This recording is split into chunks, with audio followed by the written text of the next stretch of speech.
Welcome back to Hairy Man History. Today we're stepping back in time to 1882, to a period when the American frontier was still a new and untamed land for those pioneers venturing westward.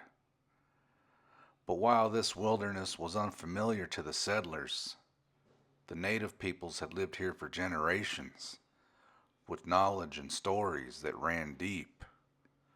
Stories of creatures and beings the newcomers could scarcely imagine. As I walked through a dried section of the beautiful Cibolo Creek with my dog, we'll explore a fascinating historical account from a newspaper over 140 years ago. It tells of two cowboys encountering a mysterious wild man on the rugged lava fields of Camas Prairie, Idaho. A being that seems both human and otherworldly. Was this one of the creatures long spoken of by the native tribes? Let's delve into the mystery together. This article is from the Wood River Times, Haley, Idaho, Tuesday, October 10th, 1882. Camas Wild Man. The strange being seen again last week. Two cowboys find him while hunting for lost cattle. He approaches them, but disappears at the first show of hostilities. For years past, a strange being has from time to time been seen hopping about from crag to crag on the edge of the lava by cattlemen, prospectors, and others crossing Camas Prairie. And many a story has been told about the wonderful apparition. During the Indian occupation of the country, this strange being was seen quite frequently at a safe distance from the road. But in recent years, and probably owing to the large number of whites who have invaded this section, the strange being's apparitions have become so few that the reports heard about him and his carryings-on were discredited. The two cowboys who have just come in from Camas Prairie relate an experience which will probably go a great way toward reestablishing the popular faith in the wild man's tradition. On the first day of this month, two cowboys searching for lost cattle in the storm passed over some lava crags and were startled by suddenly seeing before them the form so often described to them. They were so terrified that they sat upon their horses, looking at it in dread. Mustering up courage and drawing their revolvers, they dismounted and gave chase. But the strange being skipped from crag to crag as nimbly as a mountain goat. And after an hour's pursuit, both young men were so utterly worn out that they laid down, seeing which the wild man gradually approached them and stopped on the opposite side of the gorge in the lava, from which point he regarded the cowboys intently. The latter would not shoot, as they considered it would be unjustifiable, though they kept their pistols ready for use, while carefully returning the compliment and thoroughly inspecting the phantom of Snake River.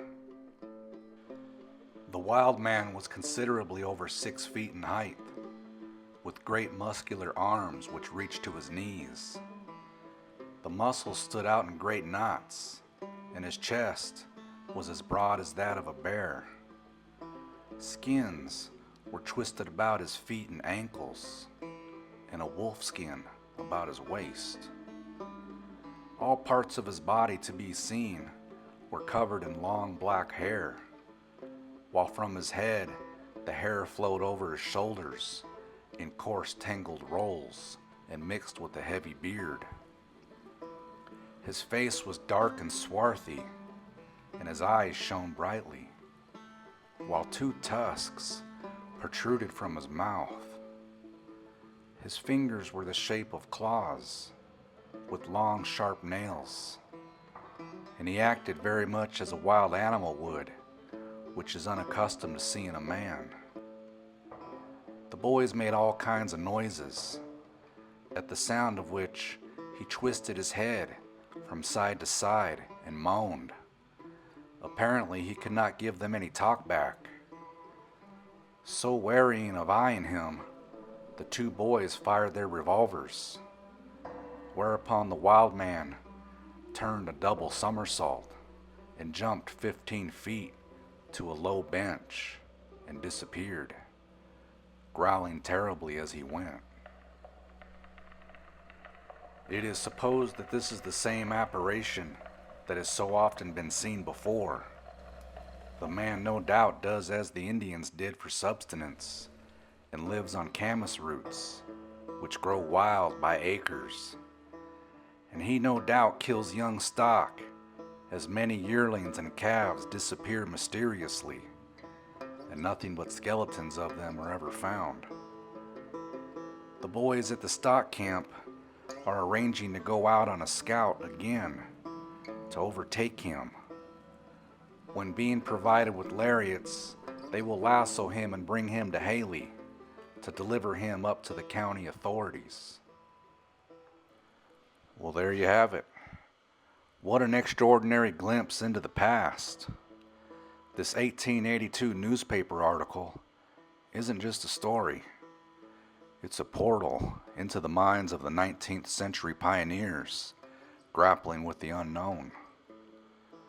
Long before the legend of Bigfoot gained modern fame, tales like this fueled the imaginations of those living on the frontier, surrounded by vast wilderness and mystery. Was this wild man a relic of an ancient world? A living link to stories the native tribes had whispered for centuries? Or was it a product of frontier folklore, born of a time when every shadow in the wilderness carried the weight of possibility? While we may never know the truth, this account reminds us that our fascination with cryptids and the unexplained is as old as humanity itself. It's a thread that ties us to our ancestors, those who looked out into the wilderness and wondered. Thank you for joining me on this journey into our history. I hope you liked it. Be sure to share your thoughts and theories in the comments. Well, keep searching, keep questioning, because the answers are out there. Until next time.